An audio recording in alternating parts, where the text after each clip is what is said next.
বিশ্বব্যাপী লেনদেন ব্যবস্থায় লুকানো মাশুল আর অস্বচ্ছ বিনিময় হার কতটা ভয়াবহ ক্ষতির জন্ম দিচ্ছে তার সাম্প্রতিক পরিসংখ্যান যেন এক কঠিন সতর্কবার্তা। যুক্তরাষ্ট্র ভিত্তিক আর্থিক সেবাদাতা প্রতিষ্ঠান নালা জানিয়েছে 2024 সালে একমাত্র এই কারণে বিশ্বজুড়ে অপচয় হয়েছে প্রায় $57 বিলিয়ন।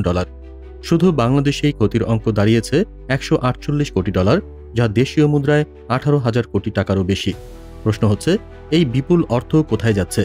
কারা আসলে এই গোপন খরচের সুবিধাভোগী? রাজধানীর সোনারগাঁও হোটেলে আয়োজিত সংবাদ সম্মেলনে নালা জানায়, গত বছর বাংলাদেশি প্রবাসীরা পাঠিয়েছেন $2,690 কোটি, অথচ উচ্চ মাশুল ও লুকানো খরচের কারণে প্রবাসীরা কম পেয়েছেন 16,200 কোটি টাকার বেশি। ভাবুন একবার, এই অঙ্কটি চলতি অর্থবছরের বাজেটের প্রায় 2%। তাহলে কি প্রবাসীদের ঘামঝরা আয় কিছু অদৃশ্য জালে আটকে পড়ছে? প্রতিষ্ঠানটির head of growth Mahmudul Hasan বলেন, নালা অ্যাপ ব্যবহার করে বর্তমানে বিশ্বের 21টি দেশ থেকে সম্পূর্ণ বিনা খরচে অর্থ পাঠানো সম্ভব। ইতিমধ্যে এই অ্যাপের ব্যবহারকারীর সংখ্যা 5 লাখ ছাড়িয়েছে।